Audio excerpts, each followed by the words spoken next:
Alhamdulillahirabbil alamin wassalatu wassalamu ala asyrofil anbiya'i wal mursalin asyhadu an la ilaha illallah wahdahu la syarikalah wa asyhadu anna Muhammadan abduhu wa rasuluhu la nabiyya ba'dahu. Allahumma shalli ala sayyidina Muhammadin wa ala alihi wa sahbihi wasallam. Alhamdulillah kita bisa ketemu silaturahim di sini dengan bunda-bunda masya Allah, kayak bunda semua, nggak ada yang perwakilan bapak-bapak kecuali panitia di sana. Masya Allah, itu sesuatu yang sangat luar biasa dan mudah-mudahan langkah kaki kita sini itu semua mendapatkan itu dari Allah Subhanahu Wa Taala dan kita bisa bersama-sama mendapatkan kebaikan, keberkahan dan pertemuan insya Allah. Salawat serta salam semoga senantiasa dicurahkan pada junjungan kita Nabi Muhammad Sallallahu Alaihi Wasallam, juga kepada istri-istrinya, anak-anaknya, sahabat-sahabatnya, tabi'in, tabi'in, dan terutama pada kita. Mudah-mudahan kita senantiasa menjadi pengikutnya yang senantiasa istiqomah di dalam mengambil suri tauladan dan juga mengamalkan apa kita sehari-hari insyaallah. Mudah-mudahan semua kenal ya, kalau yang belum kenal. Yang saya Wida, minta izin ini.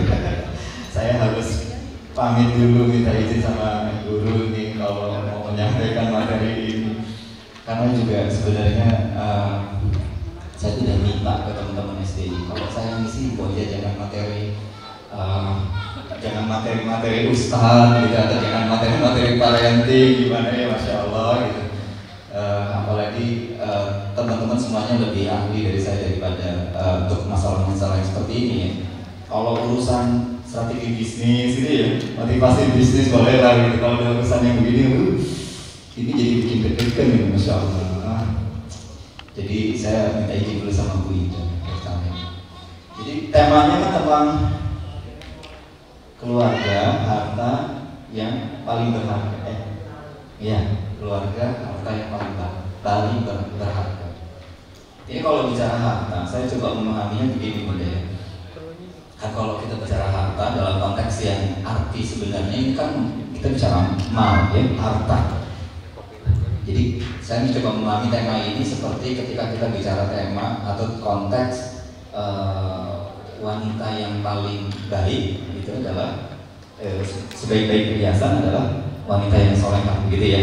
Jadi sebuah permisalan mengidentifikasikan sebagai perhiasan yang terbaik itu adalah istri yang solehah. Nah, kurang lebih berarti kalau kita bicara harta, jadi bukan dalam konteks harta sebagai mal, karena kalau kita bicara harta, urusan harta ini cuma dua urusannya, bagaimana kita mendapatkannya dan bagaimana kita menggunakannya. Ya, urusannya cuma dua. Nah itu bab pembahasan lain. Tapi ketika kita bicara konteks keluarga sebagai harta, saya lebih memahaminya ini sebagai konteks rezeki. Kalau harta kan di bawahnya rezeki nanti ya.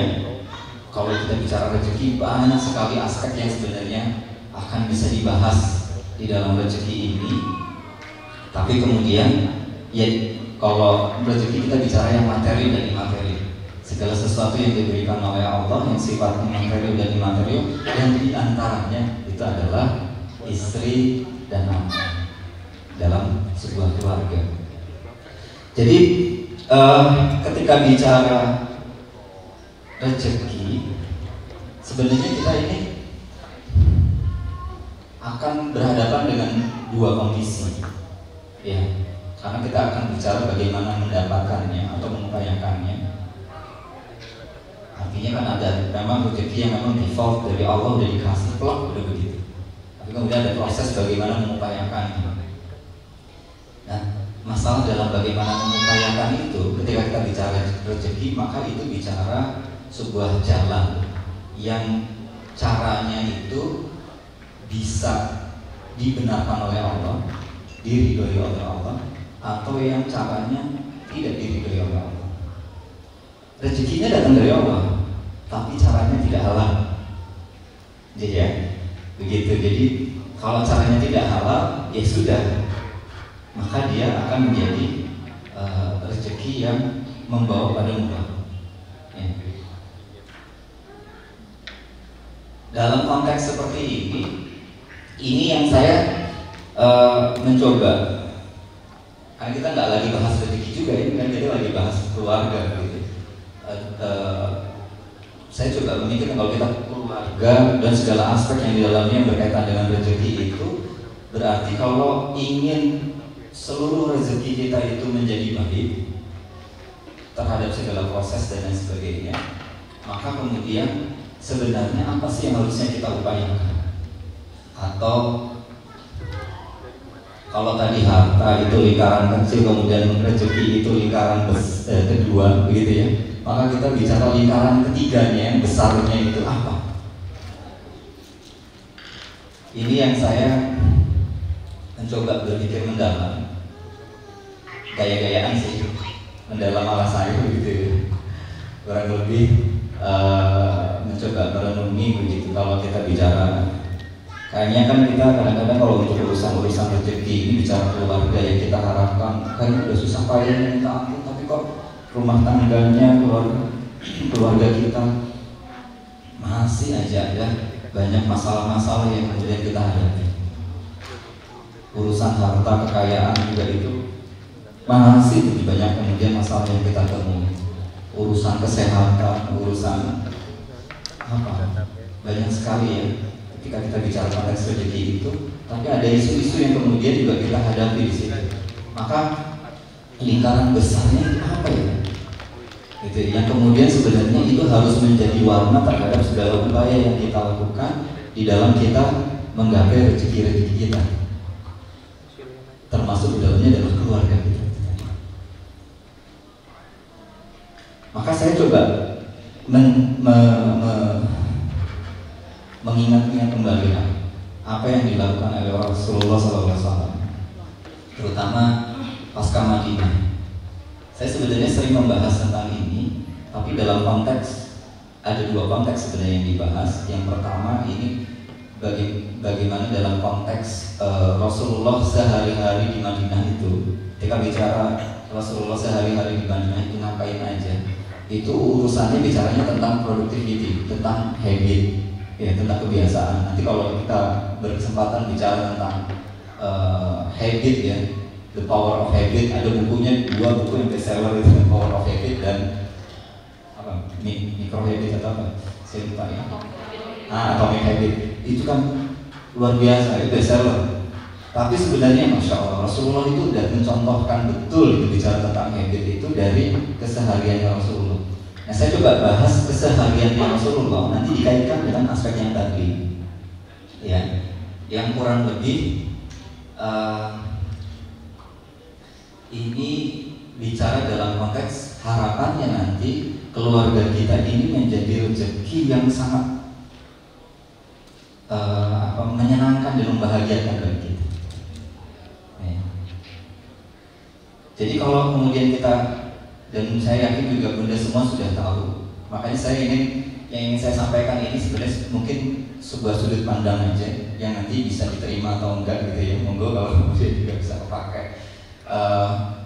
Ini sudut pandang saja, menawarkan sudut pandang yang kalau saya merasa meyakini, oh ya inilah memang mungkin yang menjadi kunci dari proses-proses ya, pengembangan dakwah Islam di masanya Rasulullah di Madinah sampai kemudian sekarang.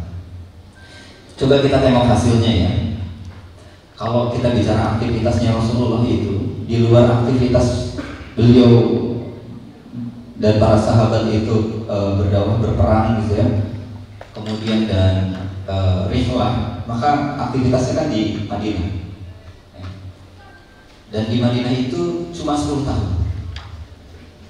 Masa kejayaannya itu berarti dimulai dari fase Fatu Mekah ya. Fatu Mekah itu kan tahun ke-8. Sebelumnya ada Hudaybiyah tahun ke-6. Maka kemudian di situ ada penyebaran Islam lumayan agak masif. Kemudian makin masif di Fatu Mekah ya, tahun ke-8 Hijriah. Di situ umat Islam yang berangkat ke Mekah ada 10.000 orang gitu ya. Dan kemudian setelah itu sampai 2 tahun kemudian baginda Rasulullah wafat, maka Islam tersebar di Jazirah Arab. Kalau sekarang Jazirah Arab itu 8 negara. Ya. 8 negara dicapai dalam waktu berapa tahun? Udah? Berarti kira-kira 2 tahun. Ya. Setelah Fatu Mekah. Resminya begitu ya. Kalau nyebarnya dari sejak Hudaybiyah, tapi kan belum menjadi wilayah Islam yang kokoh. Setelah Fatu Mekah, berarti hanya 2 tahun Rasulullah itu mengokohkan ya penyebaran Islam ke 8 negara Jazirah Arab. Nanti di masanya Umar luar biasa, karena di masanya Umar 23 negara. Jaraknya berapa tahun dari masanya Rasulullah? Berarti dari tadi 2 tahun ditambah masanya Abu Bakar 2 tahun, kemudian Umar 10 tahun ya. Berarti 14 tahun. Itu 23 negara.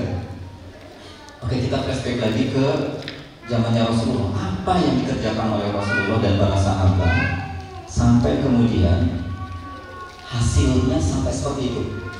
Kalau kita bicara sebuah imperium gitu, yang ditaklukkan itu adalah Roma dan Persia. Itu negara-negara adidaya yang sangat luar biasa, tapi kemudian bisa ditaklukkan oleh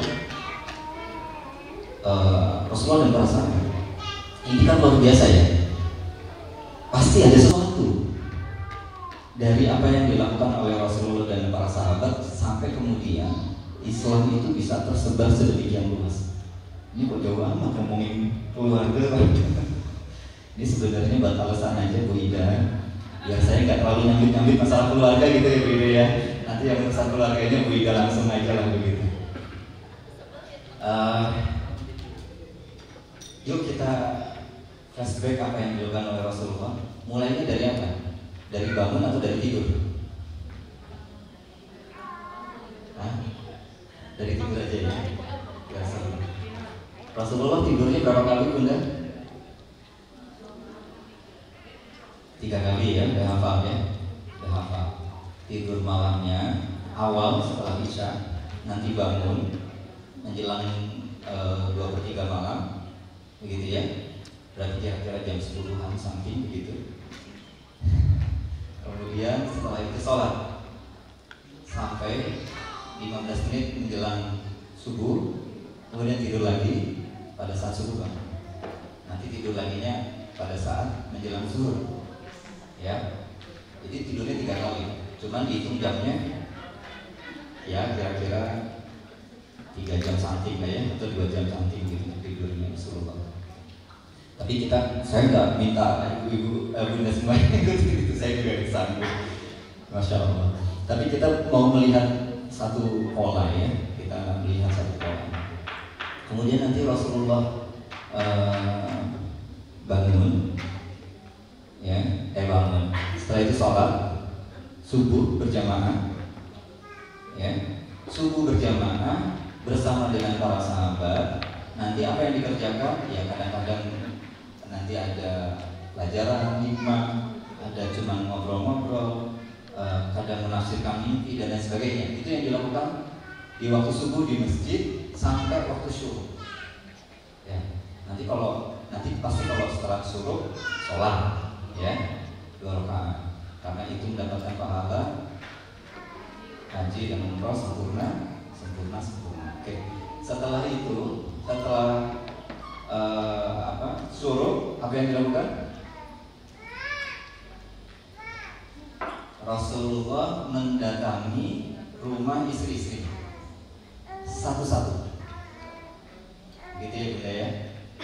Ini biar kita juga coba ingat. Saya juga.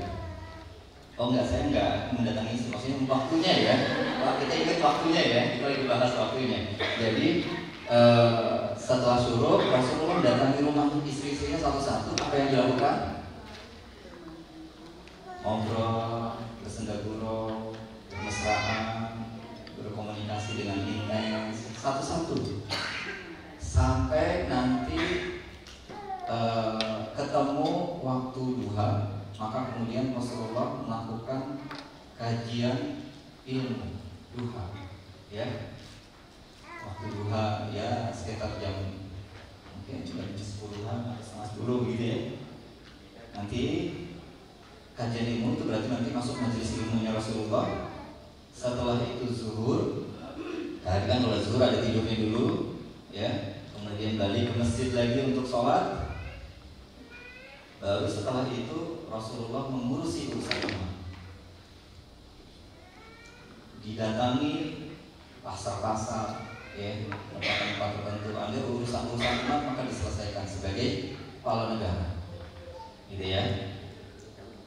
Nah, setelah itu nanti kemudian Rasulullah itu kadang-kadang diundang-undang nanti sama sahabat, begitu ya, silaturahim. Ada yang ngajak makan, ada yang minta disolati tempatnya, gitu ya. Ada yang minta ya cuma sekedar yuk jamuan makan aja gitu dan sebagainya. Kurang lebih kayak begitu. Itu sampai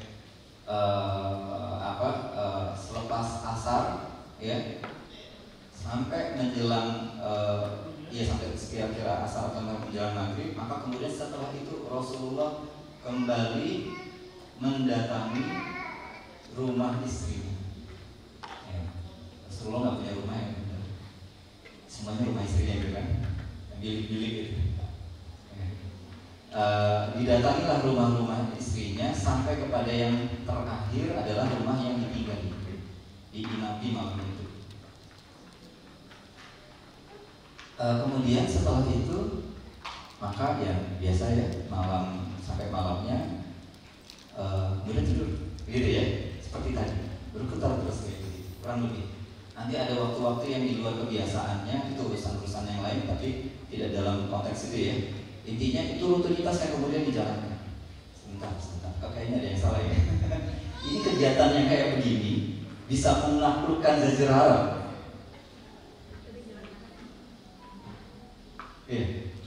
Yang kemudian diikuti oleh para sahabat bisa menaklukkan sampai 23 negara di zamannya Umar.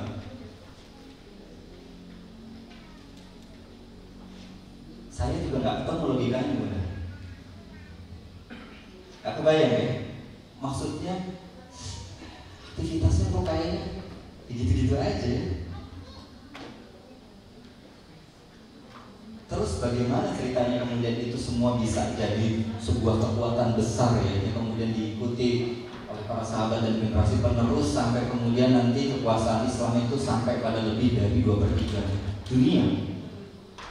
Nah, kebayang. Tapi itu yang dijalankan oleh Rasulullah pasca di Madinah. Maka pasti ada rahasia besar di situ. Betul enggak ya? Pasti ada rahasia besar di situ yang bisa kita telah, kita cermati, dan kemudian itu masuk. Karena kalau kita bicara, kalau dalam bahasa bisnis, maka kita bicara bisnis, itu namanya scaling up. Kita bicara bisnis ya, pertumbuhan yang sangat signifikan dan simultan gitu ya, dan cepat. Kenapa? Karena waktunya cuma 2 tahun, 10 tahun, tentu sudah sebesar itu. Tapi fondasi basisnya adalah apa yang dilakukan oleh Rasulullah tadi. Kebayang tidak ya? Nah, itu yang kemudian saya mencoba berpikir, karena sebenarnya yang keluarga itu kan cerminan dari sebuah bangsa, sebuah negara. Maka kita nanti bakal ketemu tarikannya ke aspek keluarga. Cuma kalau kita melihat dari aktivitasnya Rasulullah, Masya Allah. Yuk kita coba cermati satu demi satu ya. Yang pertama, saya coba bingkai dulu. Kalau kita bicara tadi itu adalah scaling up, hasilnya adalah pertumbuhan yang luar biasa. Maka saya menemukan satu terminologi, dan ini sebenarnya udah old fashion ya, udah jadul. Jadi kalau Bunda menemukan ini, kayaknya ini sebenarnya mungkin udah sering kita dengar, tapi udah lewat aja gitu, nggak saking biasanya kita nggak dalam gitu dapetin rasanya gitu. Saya menemukan terminologi yang menjelaskan itu, bahwa semua aktivitas Rasulullah dan para sahabat sampai menghasilkan sebuah ikhtiar scaling up, itu terminologinya satu, yaitu barokah.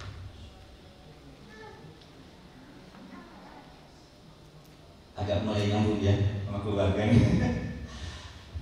Yang saya minta izin. Bu Ida kemarin saya ke Jogja loh, Bu Ida, cuma nggak sempat mampir karena cuma seharian gitu. Jadi habis jalan-jalan ini kalau itu aja Bu Ida ya. Ingin silaturahim tapi nggak sempat. Nanti insya Allah ada waktunya dengan teman-teman di Jogja dan teman-teman di Surabaya. Karena sebelumnya saya dari Depok, Surabaya ke Jogja, tapi cuma 11 sehari nyambung ini sampai ke hari ini di acara ini. Jadi sudah kembali ke terminologi tadi, saya menemukan ini dari kesimpulannya para ulama sih sebenarnya.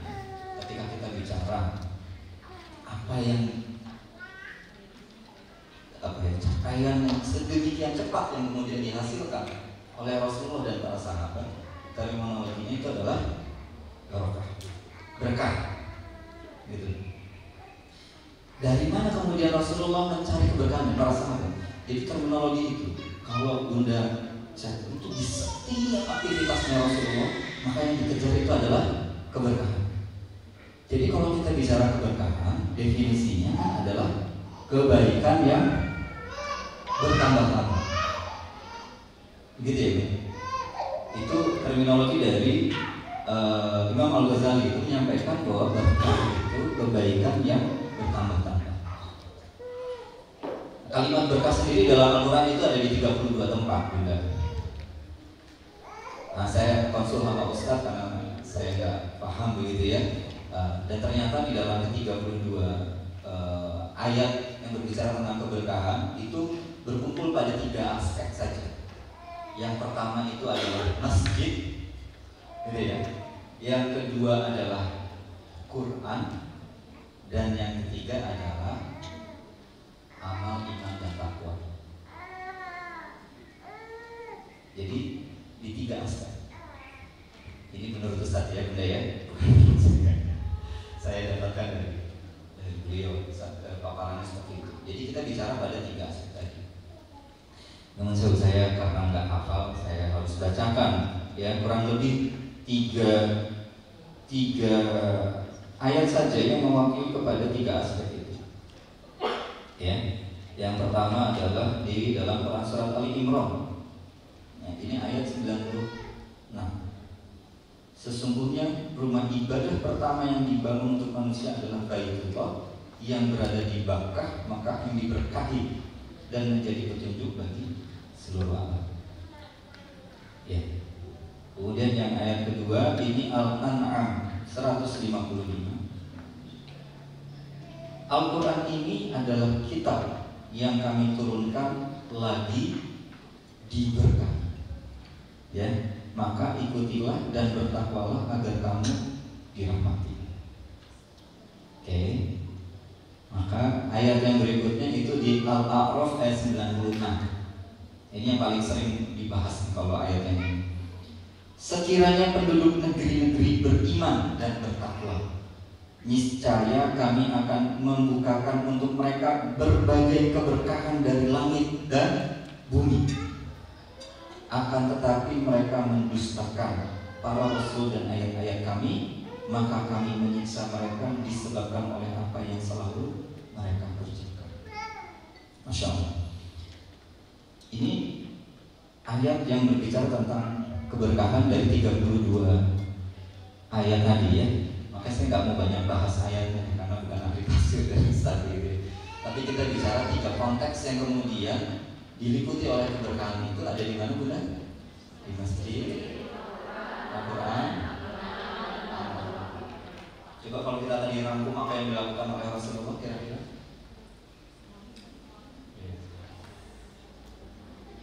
Mulainya dari masjid, makanya ketika kemudian Rasulullah hijrah ke Madinah, apa yang dibangun duluan? Masjid. Maka yang disampaikannya juga adalah Al-Quran.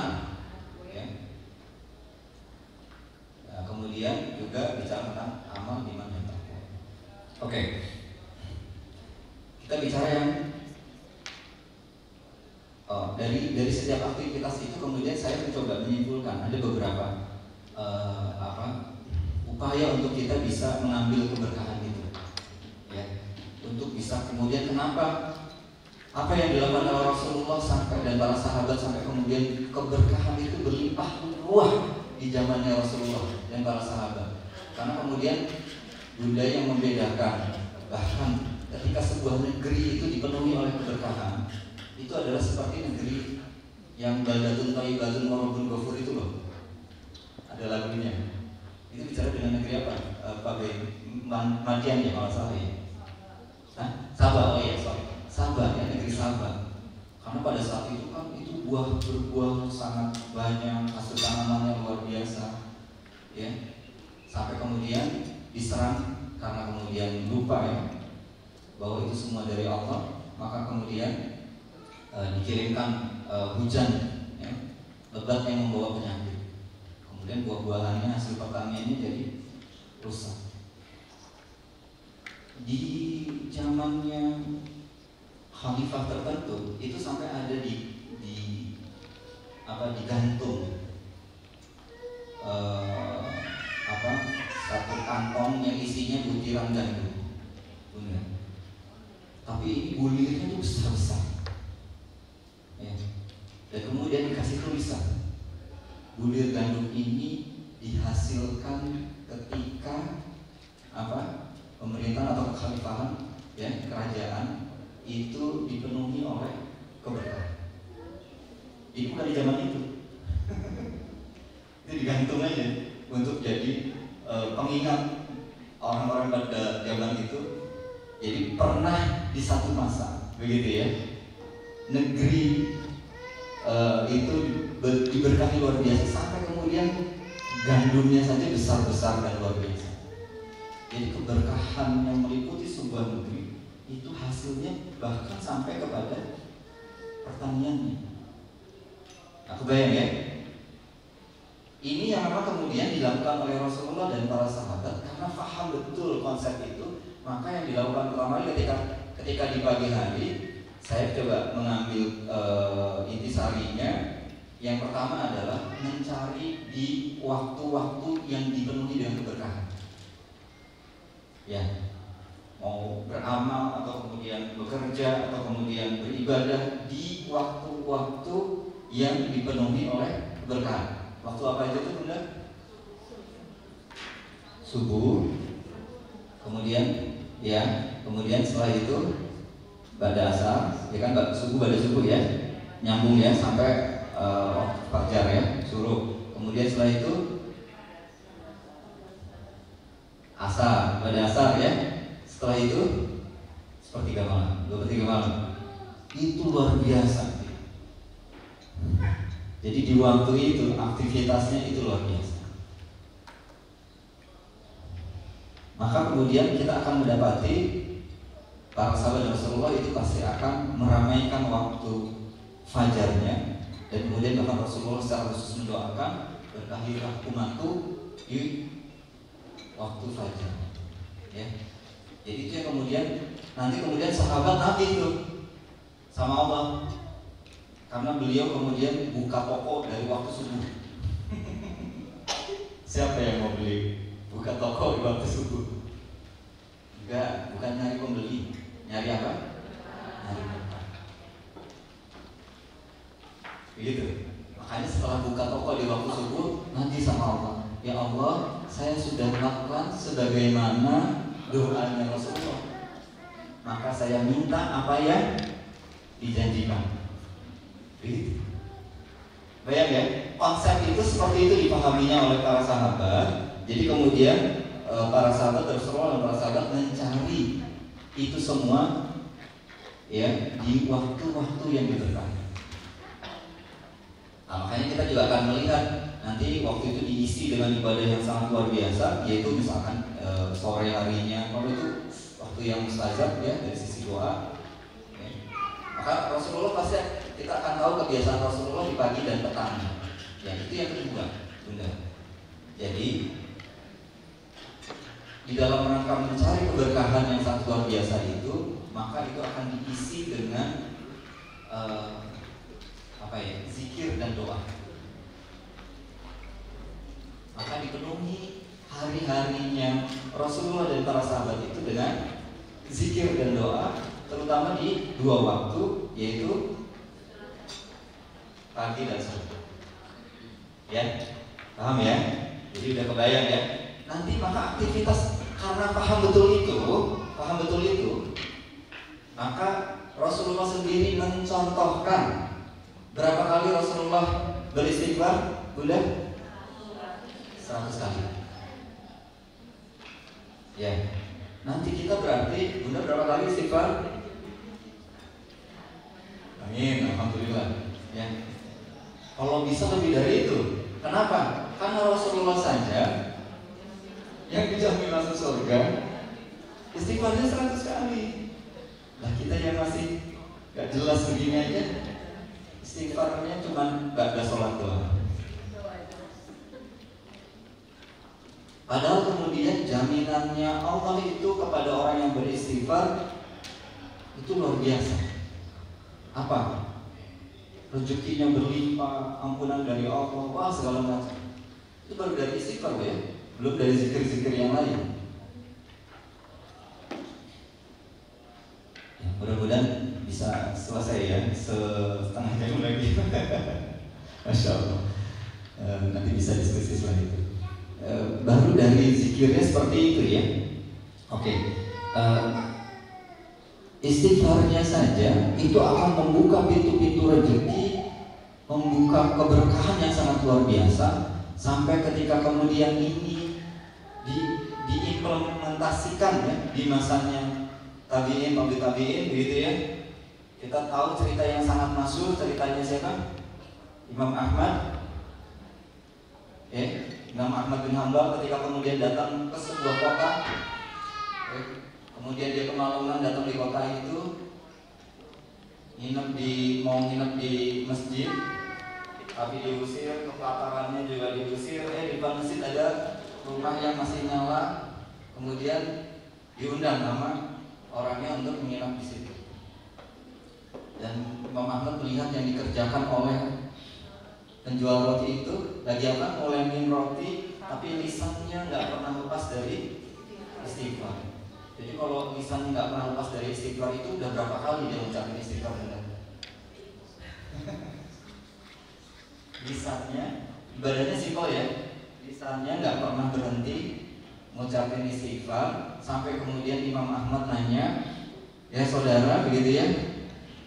Karena Imam Ahmad juga paham konsep istighfar, maka kemudian nanya, ya, apakah kemudian dari yang kamu lakukan ini ada apa hal yang kamu dapatkan, gitu ya, atau yang kamu inginkan yang sudah tercapai, gitu.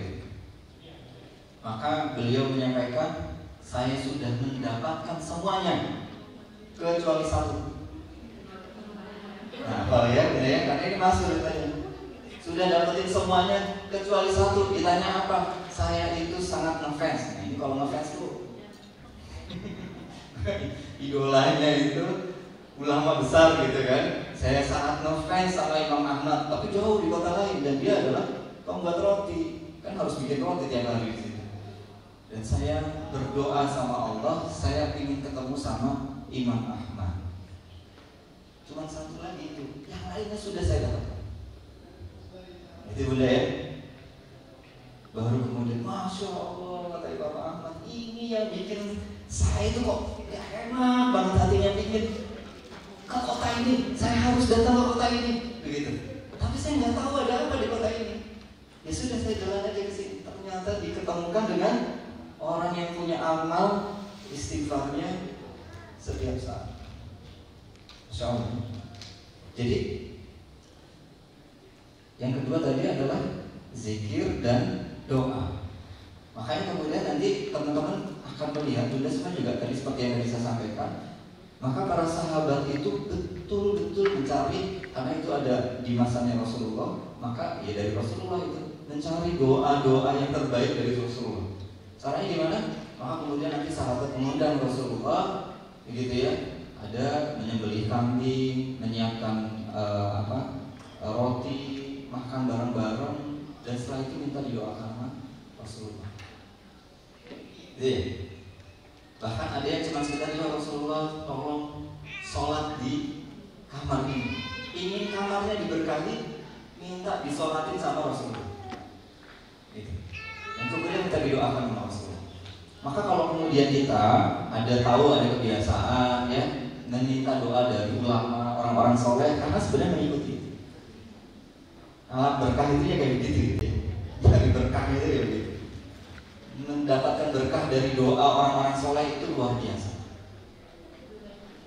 Nah itu yang kedua. Yang ketiga, tadi berarti kemudian majelis ilmu ya. Oh enggak, yang ketiga bicaranya kemudian di di rumah ya. Ini juga saya nanti mungkin Bu Ida bisa bantu ya, Bu Ida. Kenapa sampai 2 kali Rasulullah itu mendatangi rumah istri-istrinya di pagi dan sorenya? Bahkan sebelum beraktivitas urusan kerjaan ya, itu kan berarti sebelum beraktivitas urusan kerjaan itu datangin rumahnya. Nanti selesai urusan kerjaan, datangin lagi rumah istrinya. Jadi nanti silakan bunda-bunda ekspor sendiri loh gitu ya. Ini kan berarti menunjukkan satu posisi yang sedemikian sentral, gitu ya, di rumah. Sampai kemudian Rasulullah mengkhususkan mendatangi rumah istrinya sehari 2 kali. Jadi kalau kita bicara deep talk gitu ya, pillow talk, cuman pas menjelang tidur talk gitu, gitu ya. Jadi saya tuh main iya. Saya juga belum melaksanakan sama Bu. Tapi ini sesuatu yang menarik untuk kita bahas ya. Betapa kemudian keluarga ini awal dari kita memasuki dunia. Ya. Maka kalau keluarganya enggak tenang, enggak sakinah gitu ya, enggak damai, enggak ada rasa sayang di dalamnya, gimana bisa keluar menghadapi dunia yang sedemikian keras? Dan ketika kemudian sudah ketemu dengan kerasnya dunia di luar gitu ya, balik lagi ke rumah tahu-tahu makin stres, itu gimana ceritanya coba? Ya. Rasulullah jadikan itu sebagai enggak, karena Islam itu akan tersebar ke seluruh dunia, maka orang-orang yang harus keluar dari rumahnya itu adalah orang-orang yang secara kekuatan mentalnya gitu ya sudah meninggalkan rumah dalam kondisi yang tenang, gitu. Dalam kondisi yang diliputi dengan keberkahan, masya Allah. Nah, kebayang ya, Bunda ya? Nah, ini jadi adalah nyambungnya sama rumah ya, sama keluarga.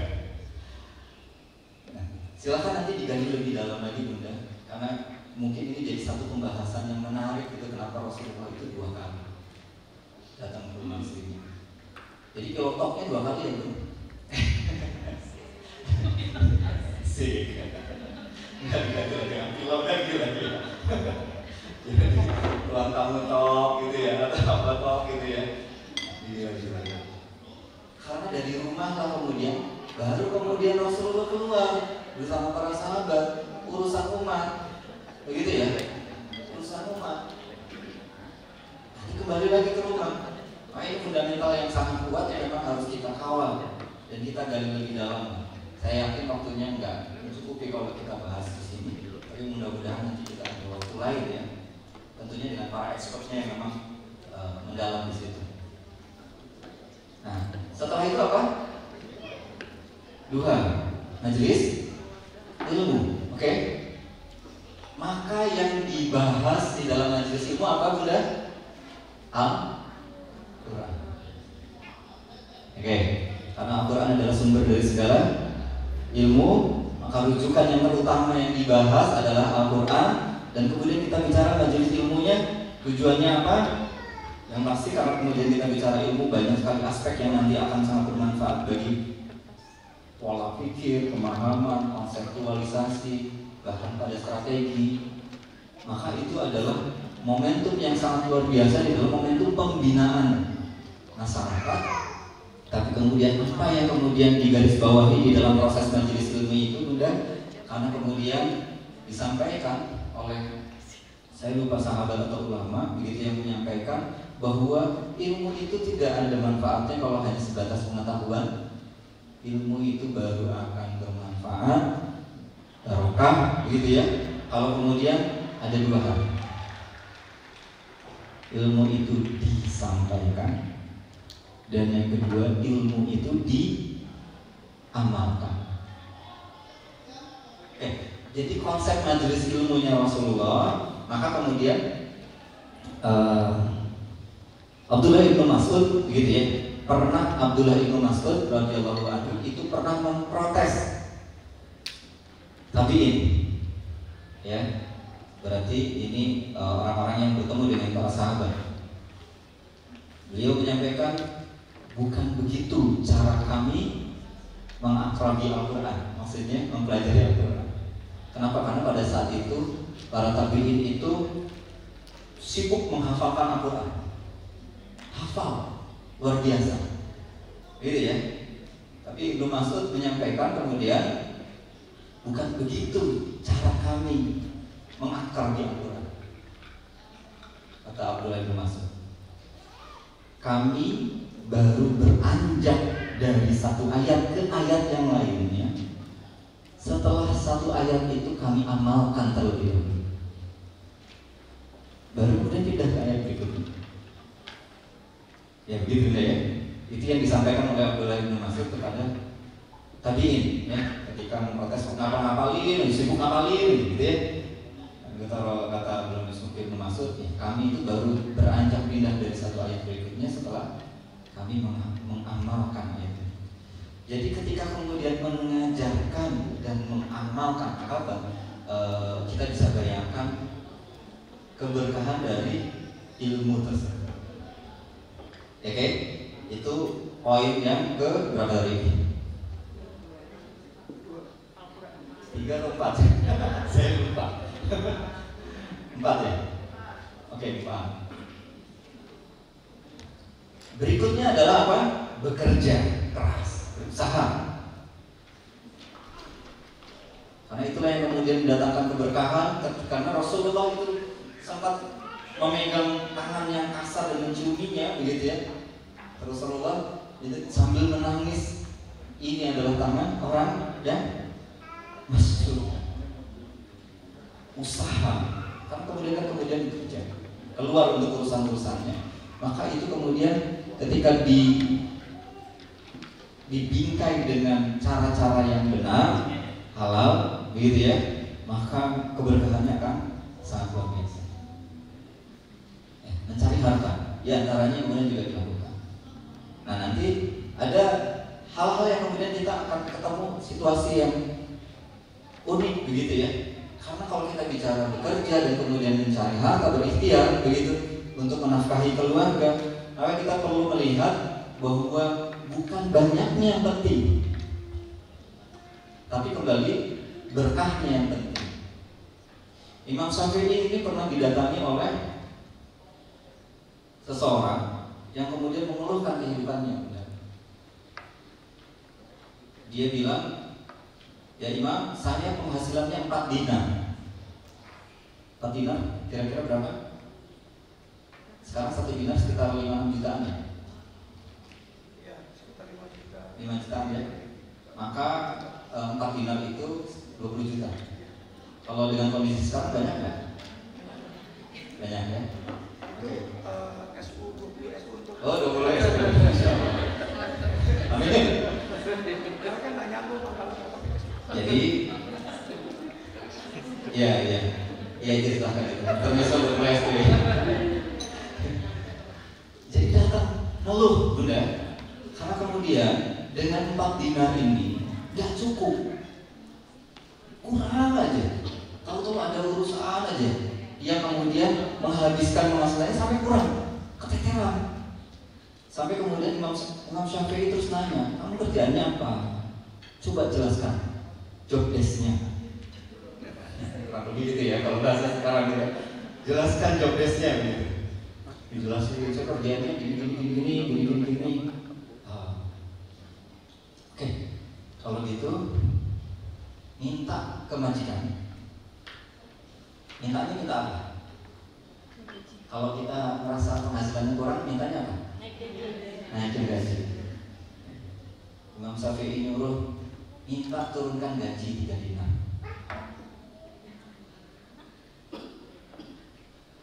Aku bayang ya? Turunkan gaji dengan 3 dinar. Kayak tadi aja gitu ya, urusan begini kok bisa menaklukkan Jazirah Arab dan sebagainya, kan gak kebayang gitu ya. Ini juga memang cuma ulama yang mempunyai pemahaman yang sedemikian mendalam yang kemudian bisa ngasih saran begitu ya. Asal sarannya dari Bunda kayaknya gak dipercaya. Gimana ceritanya dari 4 dinar yang kurang itu kok bisa jadi 3 dinar itu kan gimana? Ya tapi karena dia manut ya, nurut gitu ya sudah. Minta ke bosnya, bos tolong turunin gaji saya 3 dinar. Ini apa nasihat dari Imam Syafi'i gitu ya. Kalau diturunkan 3 dinar, kemudian datang lagi. Setelah itu ke Imam Syafi'i, Imam, aku lebih parah ini gitu ya. Masih kekurangan ini, nggak cukup 3 dinar. Ya, kalau gitu minta diturunkan ini 2 dinar. Kebayang lagi ya, makin aneh ini, logikanya dari mana ini yang bisa begini gitu ya. Turunkan 2 dinar. Ya, teman-teman mau diturunkan nggak gajinya?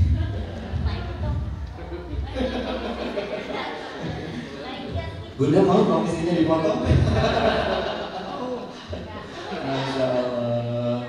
Tapi setelah itu datang lagi ngadep ke Imam Syafi'i, cukup semuanya sekarang. Gak ada lagi kurang. Jadi apa yang jadi pertimbangannya?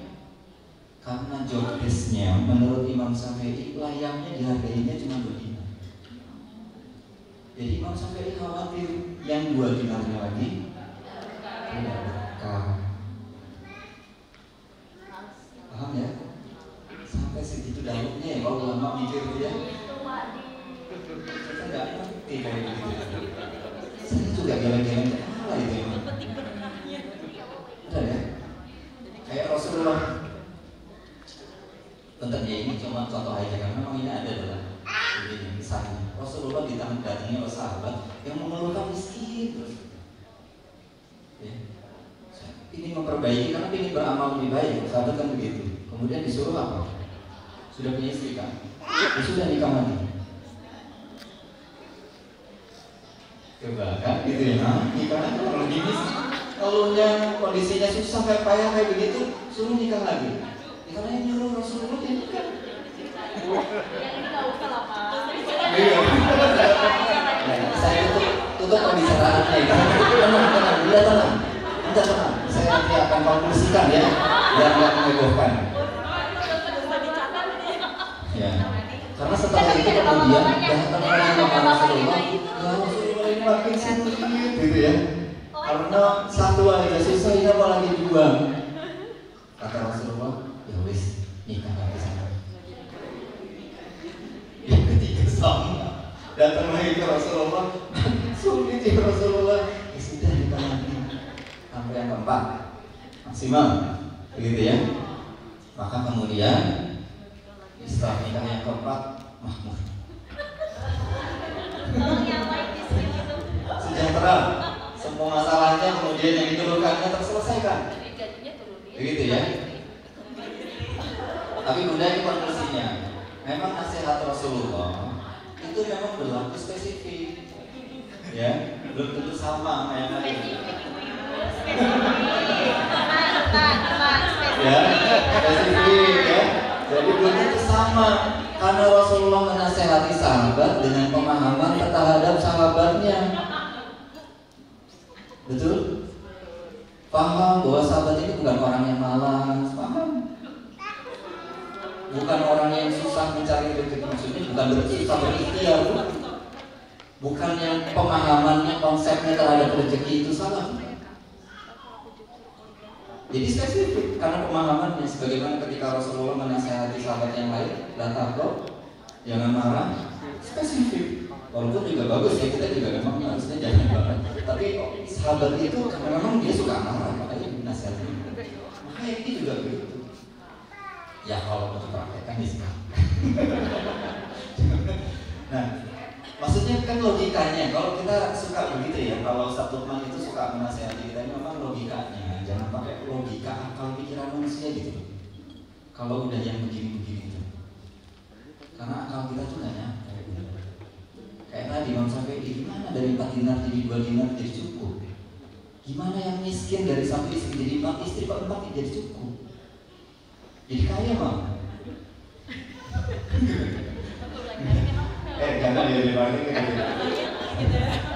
Soalnya di grup ngaji itu saya ngomongin yang gitu, Ustaz, ngomongnya harusnya depan istri. Wah, kalian ngomongnya, masa bilang itu spesifik karena tahu orang ini orang yang bekerja keras, yang amanah, orang yang tetap bisa berkasih sayang dengan istri-istri yang lain, ya, bisa berbagi dengan baik, begitu. Paham? Nggak bisa sembarangan dikasih jurus yang sama. Tapi oke, kembali lagi kita ke masalah apa? Harta. Makanya hati-hati, bukan masalah hartanya yang banyak kalau kita mencari ikhtiar keluar, bekerja, berusaha, ya. Tapi yang penting harus kita highlight adalah berkah apa enggak? Ada yang terzolimi atau enggak dari usaha ini? Kita ngakal-ngakalin sesuatu enggak biar mendapatkan itu? Ya. Kalau bicara berkah itu halal dan thayyib, subhan ditinggalkan. Maka buah keberkahan itu, contoh dari rezeki yang halal dan thayyib itu, ya, bapaknya Imam Al-Ghazali itu kemudian menyampaikan, Aina, itu, bapakmu ini, ya, karena paham ya, itu menjaga rumah ini tidak semata dari harta yang haram, tapi bahkan yang subhat sekalipun nggak pernah masuk dan menyentuh rumah ini.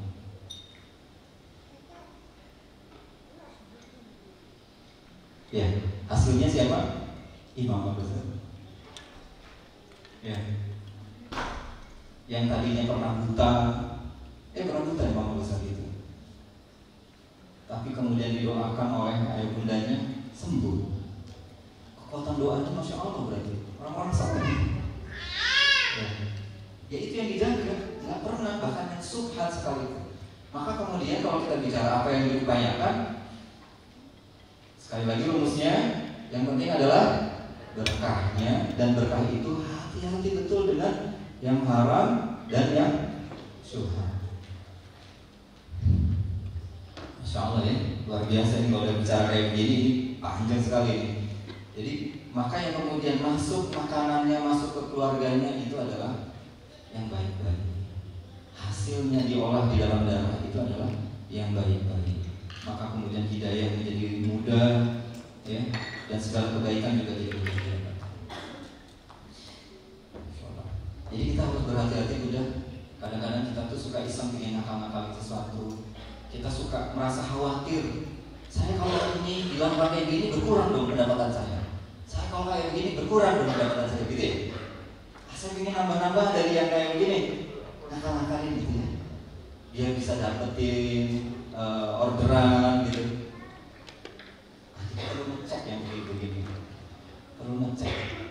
Banyak sih banyak. Ya, lihat uangnya demen, tapi belum tentu berkah. Gitu. Oke. Berikutnya setelah urusan umat berarti kerja, gitu, urusan usaha, maka berikutnya yang dilakukan oleh Rasulullah adalah sorenya kembali ke keluarganya. Sebelumnya silaturahim. Nah itu nanti kita kemudian kita bicara the power of silaturahim dan doa, ya. Maka keberkahan itu didapatkan dari banyaknya silaturahim, ya. Karena silaturahim itu memperpanjang usia dan menambah rezeki. Ya, udah gitu dikuatin lagi sama doa dari yang silaturahim atau yang diminta untuk bersilaturahim. Maka sahabat-sahabat itu selalu membuka pintu-pintu rumahnya untuk didatangi oleh sahabatnya yang lain. Kalau nggak ada yang datang, diundang, tarik. Itu benar. Ya, kalau nggak ada yang datang. Jadi kita itu harusnya nangis kalau rumah kita itu jarang didatangi. Harusnya sedih gitu ya. Karena Rasulullah dan para sahabat itu sangat paham itu, sehingga rumah-rumahnya selalu ramai, minta didatangi oleh sahabat-sahabatnya yang lain. Nah, kemudian yang berikutnya adalah keluarga, tadi sudah gitu ya. Kemudian baru kemudian diisi dengan yang terakhir itu adalah ibadahnya. Ya. Jadi kalau kita lihat keseluruhan aktivitasnya sudah bicara ibadah, tapi kemudian juga ibadah-ibadah yang khususnya itu sangat luar biasa. Ibadah malamnya, duhanya, gitu ya, rawatibnya. Maka Rasulullah memang di antara ibadah yang nggak pernah ditinggalkan itu yang pertama adalah tahajud. Kalau kita bicara yang sunnah itu wajib, udah pasti nggak perlu dibahas lagi. Tapi kita bicara yang sunnah, maka tahajud nggak pernah lepas. Ya. Witir ya, witir tahajud nggak pernah lepas. Kemudian yang kedua adalah rawatib, itu nggak pernah lepas. Udah senantiasa sudah seperti wajib gitu, nggak pernah tinggalan.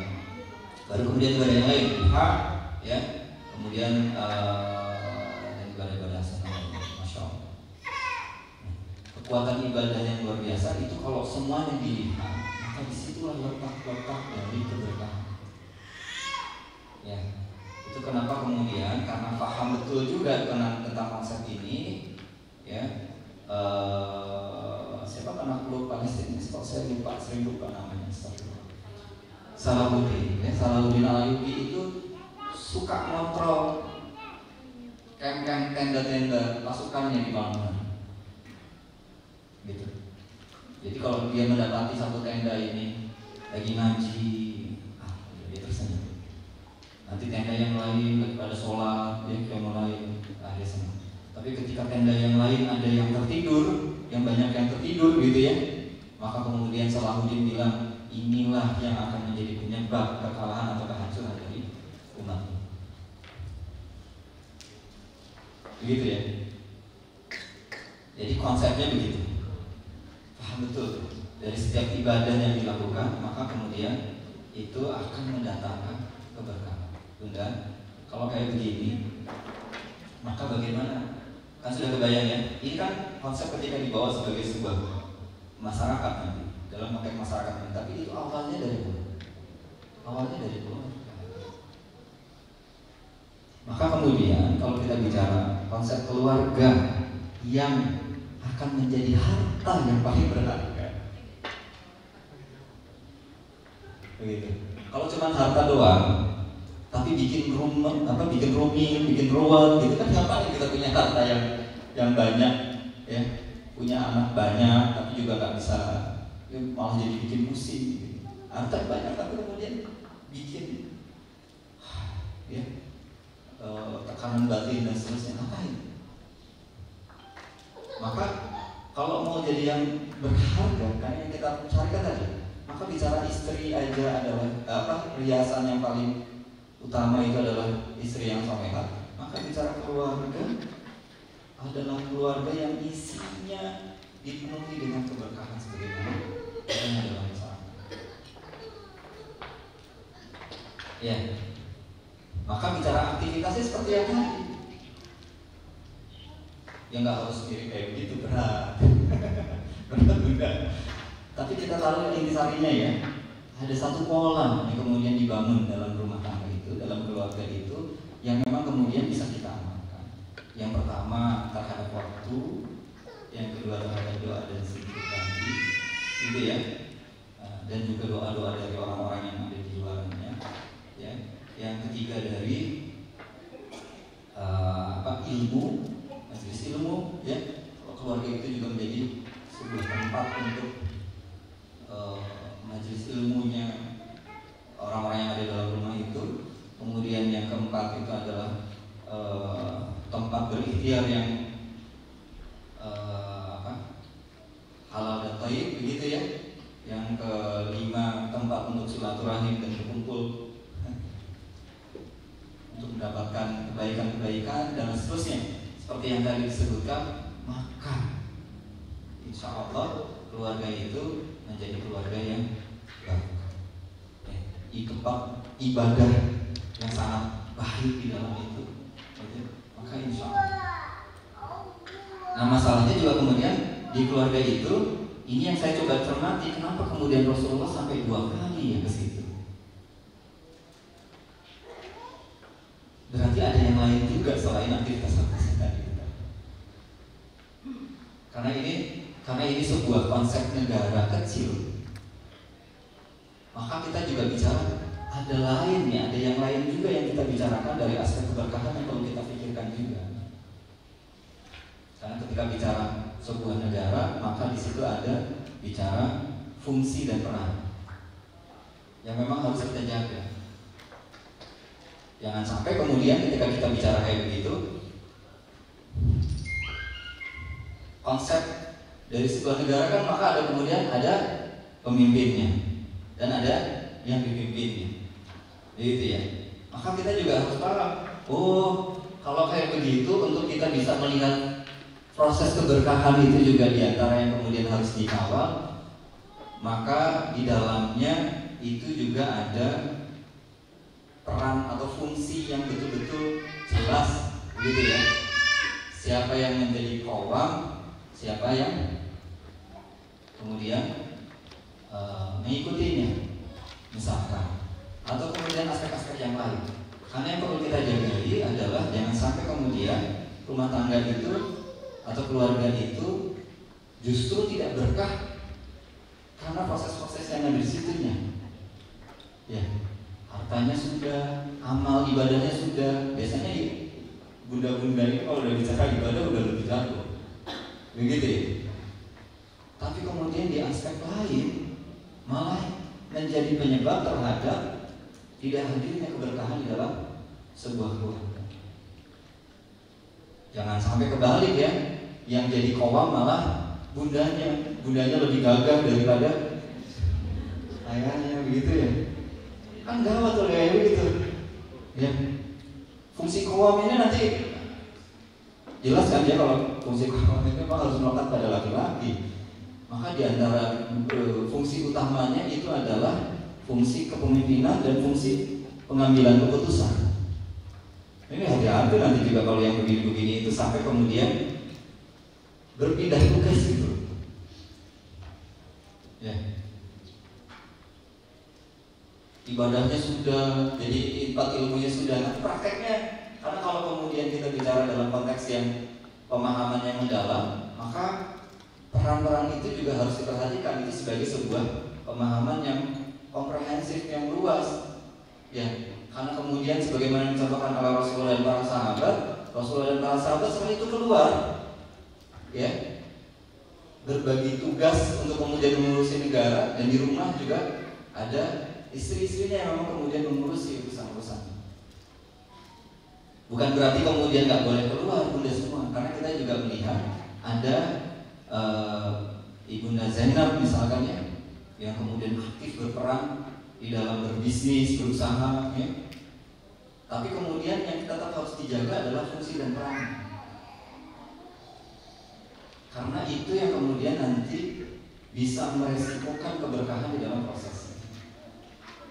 Kita perlu hati-hati juga di dalam itu. Makanya kemudian proses komunikasi, interaksi yang mendalam itu, saya melihat itu yang kemudian memang dijagai oleh Rasulullah. Kan kadang-kadang istrinya nanti bertanya terhadap urusan-urusan tertentu, minta keputusan, gitu ya, minta pendapat, atau ya kadang cuma sekedar bermanja-manja. Urusannya begitu. Nah, yang menjadi masalah adalah kadang-kadang memang fungsi qawamah ini yang tertukar. Iya. Pengambilan keputusannya jadi berubah. Ya. Suami nggak berani ngambil keputusan karena takut ngadepin cemberut istri. Keputusannya itu bisa seharian dicemberutin kan repot gitu ya. Nah, tapi memang gini bunda ya, kalau kita melihat keluarga dalam proses membangunnya di awal juga perlu diperhatikan. Itu kenapa kemudian Rasulullah menyampaikan tahapan mencari pasangan itu yang didahulukan pertama apa? Yang pertama urutan yang paling rendah, maksudnya yang pertama itu apa dulu? Wajahnya. Yang kedua keturunannya. Yang ketiga hartanya. Yang keempat agamanya. Dan itu adalah yang paling utama. Nah, jadi menjadi bahan. Kalau kita bicara bahan, modal dasarnya itu soleh dulu. Enggak ya? Jadi nanti kalau nyari pemimpin, gitu kan ya, carinya yang capable dulu atau yang soleh dulu, Bun? Kalau pilihannya cuma ada dua itu. Kalau ada orang yang jago mimpi, bisa manage dengan baik, komunikasinya enak, ya, tapi nggak soleh. Terus ketemu sama orang yang soleh, tapi isinya kok ini. Kan kalau ada pilihannya begitu, ya kan ini ya yang baik-baik lah semuanya. Kalau ada pilihannya begitu, jadi runutannya jadinya yang mana dulu? Nah, apalagi yang capable ini, yang jago ini ganteng lagi. Maka pilihnya adalah yang soleh dulu, karena itu adalah modal dasar untuk mendatangkan keberkahan. Benar-benar begini. Saya coba mendalami, cermati, kenapa kemudian juga sebuah bangsa itu menjadi besar, sebagaimana besarnya seperti yang Rasulullah dan para sahabat lakukan. Gitu ya. Rasulullah itu pernah menyampaikan bahwa kemudian Rasulullah bermimpi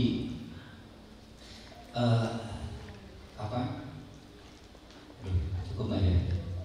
Rasulullah bermimpi, Rasulullah itu menimba air, tapi berat ya, menimba, dan Rasulullah hanya bisa mengambil secukupnya saja timbanya, gitu ya. Kemudian yang kedua, setelah itu Rasulullah melihat Abu Bakar, tapi nimbahnya kepayahan, gitu ya. Setelah itu Rasulullah melihat Umar, timbanya tahu-tahu menjadi besar, dan Umar itu bisa mengambil air sedemikian banyak. Gak paham ya, ini udah kebayangkan, ini penggambaran begitu ya. Karena kemudian di masa Rasulullah banyak, tapi secukupnya, karena waktunya kan begitu ya. Rasulullah keburu dipanggil, ya, keburu wafat. Di masanya Abu Bakar kondisinya kita pahami, pemberontakan. Jadi belum sempat apa-apa, ya, baru menaklukkan yang di mana? Romawi aja kan, ya, yang mengirim pasukan anaknya Zaid, Abdullah bin Zaid, ya, pada saat itu kan di masanya Abu Bakar itu. Nah, tapi pada saat itu masanya Abu Bakar harus juga melawan pemberontakan. Tapi di masanya Umar, itu luar biasa. Maka kita akan melihat bahwa karakteristik pemimpin yang baik itu juga akan mendatangkan pemimpin soleh. Itu akan mendatangkan keberkahan bagi orang-orang yang dipimpin. Jadi kalau kita bicara pemimpin yang adil, kan itu pasti bicara konsep yang utuh tentang kesolehannya juga. Paham ya? Jadi nggak kebayang ya kalau gitu ya. Maka kita akan bicara keberkahan itu akan melimpah ruah bagi sebuah bangsa, sebuah negara, ketika juga dipimpin oleh seorang pemimpin yang adil, ya. Maka lingkupnya di dalamnya ada kesolehannya, ya, soleh dan adil tadi, begitu. Maka kita nggak perlu ceritakan Umar, ya, kita tahu banget itu Umar kayak gimana. Atau kalau kita ambil contohnya Umar bin Abdul Aziz, kalau tadi Umar kayak begitu, ini Umar bin Abdul Aziz. Berapa masa kerjanya Umar bin Abdul Aziz? 2,5 tahun. Tapi kemudian di masa itu tidak lagi ada orang yang miskin menerima zakat. Bahkan itu sampai harus dikumpulkan dan dikirim ke Afrika, ya. Ke mana? Ke negeri apa? Kalau Afrika sampai dikirim ke sana. Saking udah nggak ada yang menerima, nggak ada yang pantas disebut sebagai mustahil. 2,5 tahun. Kalau kita lihat karakteristiknya seperti apa? Contoh ya, Umar bin Abdul Aziz sedang capek sekali ngurusin umat. Maka kemudian beliau ingin istirahat. Istirahatnya bukan di istana yang megah, tapi istirahatnya di bawah pohon kurma. Iya, karena di sana nggak ada pohon yang lebih rindang lagi. Ada cuma kurma. Istirahat di pohon kurma. Capek kan? Yang didatangi sama anaknya. Ya ayah, lagi ngapain gitu kan? Ya. Kemudian ayahnya Umar bin Abdul Aziz bilang, Ananda saya kelelahan, ayah kelelahan banget, ingin istirahat sebentar saja. Gitu ya.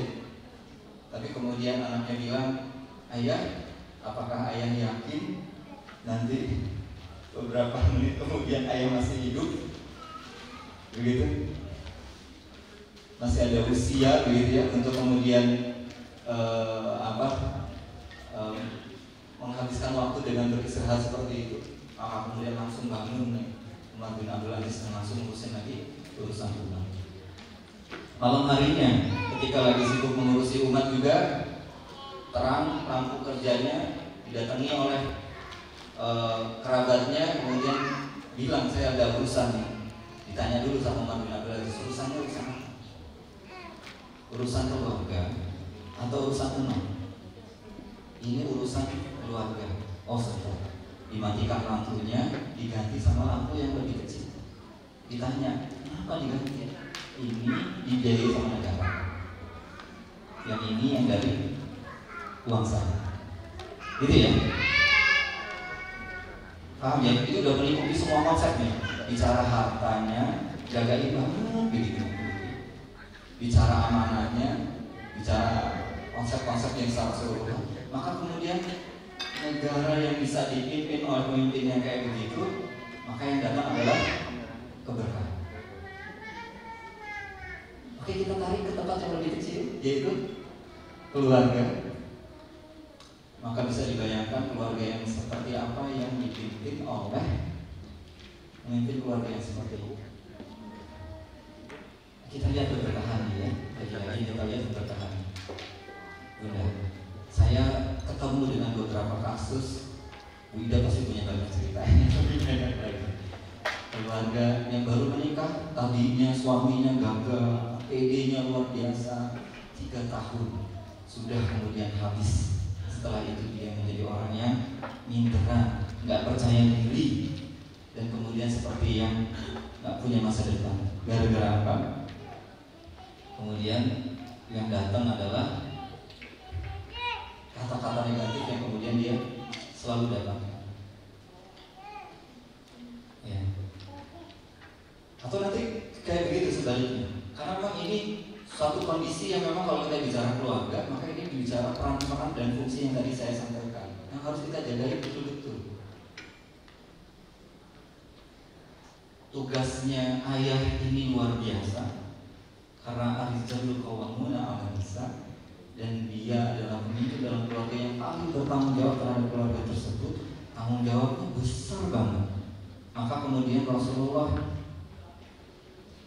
memberikan dan menjelaskan manusia yang terbaik ya di dalam keluarga itu, sebagaimana yang Rasulullah sampaikan, suami yang paling baik, laki-laki yang paling baik terhadap istrinya itu seperti apa kita? Ya, laki-laki yang paling baik pada istrinya adalah laki-laki yang akhlaknya memang yang paling baik ya, yang terbaik, yang berlaku lemah lembut dan sebagainya. Dan kemudian akulah laki-laki yang terbaik di antara para suami itu. Ya, konteksnya kemudian ketika bicara yang kayak begitu, bicaranya adalah kalau laki-laki yang terbaik itu bicaranya adalah akhlaknya, kelemah lembutannya, begitu ya. Kemudian kasih sayangnya, gitu ya. Maka tuntutannya kan di situ, tapi tidak menyiapkan konsep-konsep terkait dengan qawamahnya, bicara kepemimpinan dan sebagainya. Nanti ada pertanggungjawaban yang besar di situ. Maka kemudian tanggung jawab terhadap ibadah justru dibebankan paling banyak kepada para suami. Ya bunda ya. Sedangkan kepada para istri tidak ada tanggung jawab yang terlalu besar terhadap ibadah-ibadah itu, sebagaimana contoh ibadah-ibadah sunnah itu. Ya. yang dicontohkan oleh Rasul dan para sahabat itu justru beban terbesarnya. Kenapa? Karena ini menjadi bekal, jadi modal. Kalau mau ngurusin keluarga harus dibentengi dengan ibadah. Tapi justru para suami kebalikannya, gitu ya, Bunda ya. Di sisi lain malah yang kebanyakan ibadahnya kuat itu di para bundanya, ya. Tapi sebenarnya kemudian PR terbesarnya bagi para istri itu ada di mana? Kalau disampaikan dalam Al-Quran itu adalah yang taat, kemudian yang melakukan sholat, zakat. Jadi ibadahnya cuma itu aja yang disampaikan gitu ya. Dan menjaga kemaluan, itu kehormatan. Gak banyak. Nah, tapi saya melihat ini satu peran dan fungsi yang kadang-kadang kemudian ini suka beda implementasinya di mana. Ini terus kembali begitu. Ini yang saya karena memang ini ya inilah kenapa kemudian saya melihat banyaknya masalah di dalam keluarga itu lebih terutama disebabkan karena kurangnya atau tidak adanya keberkahan dari keluarga. Jadi yang muncul peran-perannya kembali nggak berkah jadi. Ya. Istrinya lebih gagah. Saya soalnya ada yang kenalan saya di Bandung itu, suaminya itu ketua RT. Jadi kalau kita bicara ketua RT berarti dia dipilih dan nggak mampu kan jadi ketua RT. Tapi di rumahnya bermasalah luar biasa dengan istrinya. Bahkan kalau berkendaraan, yang ngebonceng itu istrinya, yang nyetir bawa motor itu istrinya, ya, yang bawa motor istrinya, yang kemudian yang numpang suaminya. Duh, Masya Allah. Dan kemudian keluarganya kemudian jadi bermasalah. Udah banyak sih permasalahannya ya, tapi segala macam kemudian menjadi permasalahan sampai akhirnya berpisah. Nanti Bu Ida mungkin dan juga banyak pakar-pakar parenting pasti banyak menemukan permasalahan-permasalahan itu. Tapi saya mencoba mengambil satu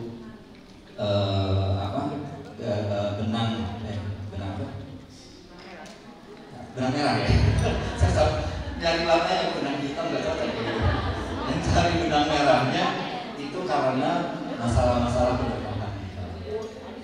Itu peran-perannya kebolak-balik, fungsi-fungsi yang nggak pada tempatnya dan lain sebagainya. Jadi kalau bicara rezeki jadinya istrinya yang menafkahi, gitu. Ya sedekah boleh buat keluarga, tapi ya suami yang memang harus berperan sebagaimana fungsinya, didorong untuk kayak begitu. Nah nanti kalau sudah terbentuk, nah ini yang satu peran yang sangat besar ya bagi seorang istri ketika dia bisa menunjang atau mendorong suaminya menjadi pemimpin yang adil. Kalau jadi seperti itu, ini nggak usah muluk-muluk jadi kayak Mbak Binar, nggak usah muluk-muluk jadi kayak Mbak Binar aja. Tapi kita memahami ya arahnya, kita dorong, ya kemudian yang terjadi adalah suami menjadi kawan yang adil. Kalau sudah begitu, barokah keluarganya.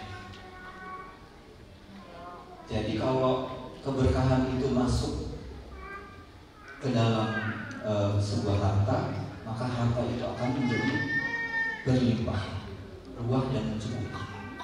Kalau keberkahan itu masuk ke dalam makanan dan menjadi darah, maka itu akan menjadi kebaikan, kemuliaan bagi orang yang memakannya, ya, meningkatkan akal budi dan lain sebagainya.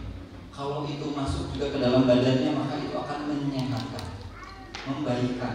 Ya, kalau itu masuk ke dalam rumahnya, maka itu akan menenteramkan. Dan kemudian dampak sebuah keluarga yang kemudian diisi oleh orang-orang yang diberkahi, maka dia akan memberikan manfaat bagi orang-orang yang lain juga. Benar? Itu keluarga yang berkah. Dan itu adalah harta yang terbaik. Itu ya, harta yang terbaik. Nah sekarang saya memang cukup khawatir. Saya sendiri juga khawatir. Kalau saya ini ngomongnya agak diterangkan sini sebagai closingan nanti ya. Pertanyaannya begini ya Bunda. Kalau kita bertanya kepada diri kita masing-masing, apakah kita sudah mengambil peran yang baik ya, di dalam berupaya membangun keberkahan itu di rumah tangga kita ya, menjadi suami, ayah, kawan yang baik, menjadi istri, ibu yang baik bagi anak-anak, yang kemudian mendatangkan keberkahan di keluarga tersebut. Maka bayangkanlah suatu momen, Bunda boleh pejamkan mata sebentar. Tolong pejamkan matanya. Bunda bayangkan suatu momen ketika kemudian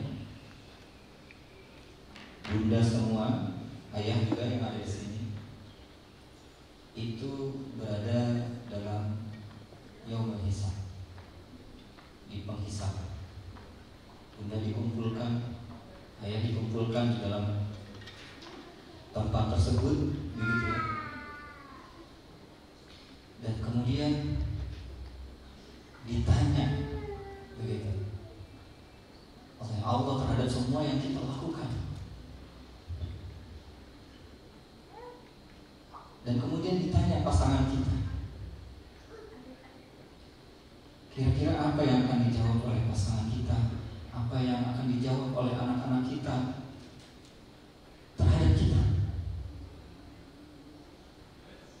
Coba Bunda bayangkan, coba ayah bayangkan, apakah jawabannya akan seperti,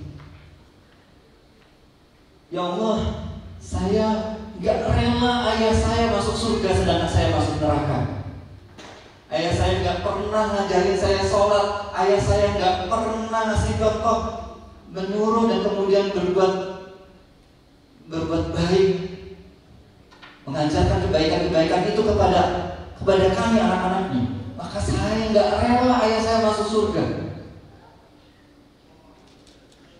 Maka kemudian Allah menyampaikan, masukkan dia ke neraka. Ataukah kemudian pada saat saya seperti itu, pasangan Bunda akan datang menjadi orang yang menjadi saksi, ya Rob, saya bersaksi suami saya, istri saya adalah orang yang soleh. Dia yang selalu menjaga kami, dia yang selalu beramal dengan baik, mengingatkan tentang kebaikan, mengingatkan tentang ibadah-ibadah, mengajarkan itu semua kepada kami. Maka saya bersaksi, pasangan saya ini adalah orang yang terbaik. Karenanya masukkanlah ke dalam surga-Mu. Bunda silakan buka lagi matanya. Kira-kira kita ada di mana ya kalau kita tanya kayak begitu? Apakah kita akan mendapatkan kesaksian yang baik dari orang-orang yang ada di dekat kita, ataukah kemudian kita menjadi justru nanti mendapatkan kesaksian yang buruk dan kemudian terseret dalam neraka karena kemudian apa yang kita lakukan tidak mendatangkan keberkahan dari Allah SWT.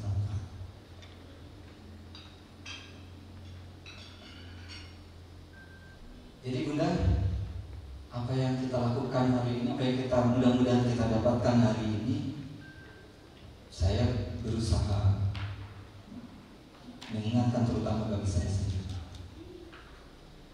Kenangan apa yang akan kita berikan, kesaksian apa yang akan kita berikan kepada pasangan kita, kepada anak-anak kita, sehingga kemudian mudah-mudahan ya, itu adalah kesaksian yang baik, di mana kemudian kita bersama dengan istri kita atau pasangan kita, begitu ya, Bunda dengan suami, gitu, dan anak-anak kita itu menjadi kemudian keluarga, menjadi ayah, ibu, atau suami, istri, dan anak-anak yang diberkati, sehingga kemudian keberkahannya begitu kuatnya, sehingga seperti bulir-bulir gandum yang besar-besar, memberikan manfaat yang demikian banyaknya bagi keluarga itu sendiri maupun bagi orang-orang yang ada di sekitar. Kalau misalnya, jadi mudah-mudahan nggak bikin kantuk. Baik yang saya sampaikan, mohon maaf atas segala kesalahan dan kekurangan. Mudah-mudahan bermanfaat. Ada satu kisah, kalau tadi bicaranya di kisah-kisah yang masa lalu, gitu ya. Ada kisah di masa sekarang, seorang tua sebagai penutup dari keberkahan ini, tua yang kemudian dipanggil dengan Bokjum. Ceritanya viral karena Bokjum ini jualan tempe di pasar. Bokjum ini orangnya buta, jadi perginya di antara anaknya, pulangnya dijemput anak. Setiap dia jualan tempe ya, karena buta, maka dia selalu bilang kalau ada yang beli, ambil aja kembaliannya, gitu ya. Maka Bokjum ini ya begitu, nggak tahu lah orang ini ngambil bener apa enggak gitu. Tapi dagangannya itu selalu habis paling cepat di antara yang lain. Dan selama dia berjualan, yang dia lakukan adalah bersolat. Jadi dia selalu habis. Dan ketika dihitung nanti uangnya, itu selalu lebih. Maksudnya lebih itu kalau dagangannya itu terjual semua, katanya kata Mbak Jum harusnya cuma terjual 50.000 lah uang yang masuk. Tapi uang yang diterima itu lebih.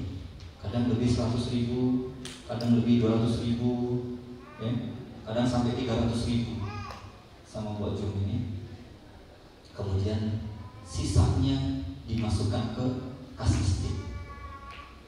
Jadi yang diambil sama Mbak Jum cuma 50.000-nya top. Sisanya masuk ke masjid, gitu ya. Terus begitu. Jadi ketika kemudian dia dapat uang lebih, masukin ke masjid. Dan kemudian Bokjum ini juga pandai memijat dan suka termasuk juga bantu mijat bayi misalnya. Kalau setiap didapat uang dari memijat itu, maka Bokjum ini uangnya 100% kemudian dimasukkan ke masjid, gitu ya. Dan ditanya kenapa? Loh ya saya mijat ini, kemudian menyehatkan, bikin ini semua jadi baik, itu datangnya dari Allah, kemampuannya dari Allah. Ya saya dapat uang masukin semuanya untuk Allah. Jadi yang diambil cuma 50.000-nya aja tuh ya, yang tempe itu. Kemudian itu terus begitu. Dan Masya Allahnya Bokjum ini hafal Quran. Anaknya 4, yang anak benerannya 1, yang 3-nya anak asuh. Anak-anaknya ada yang hafalnya ya berjus-jus gitu. Anak yang paling tua, yang besarnya, yang anak aslinya guru ngaji. Berkah. Maka kemudian kita akan iri dengan orang-orang seperti Bokjum ini. Inilah sosok-sosok yang mendatangkan keberkahan yang luar biasa, yang saya yakin apa yang dihasilkannya adalah yang kebaikan, begitu. Maka saya juga mengajak Bunda semua hari ini, yuk yang kita pikirkan adalah keberkahan. Yuk yang kita pikirkan di keluarga kita itu keberkahan. Yang kita cari, ya, harta yang kita dapat, manfaatkan itu untuk mencari keberkahan. Ya, kalau Bunda nyari program wakaf, ya, cari berkah. Itu betul itu di keluarga. Kalau cari untuk apa? Ya, Islam kita gitu ya. Mudah-mudahan kita semua mendapatkan keberkahan itu.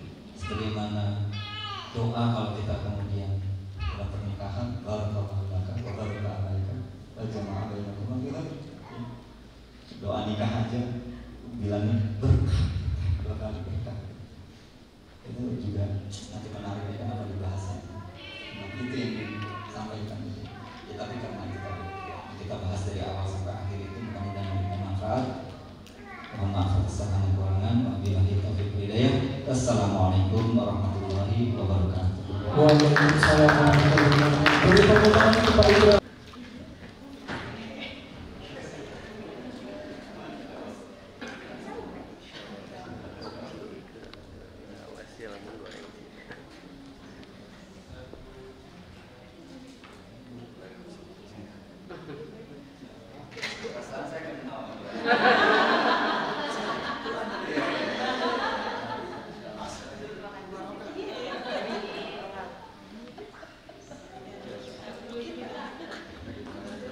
Oke, sekali lagi beri tepuk tangan kepada Pak Indra atas materi yang sudah disampaikan pada sore hari ini.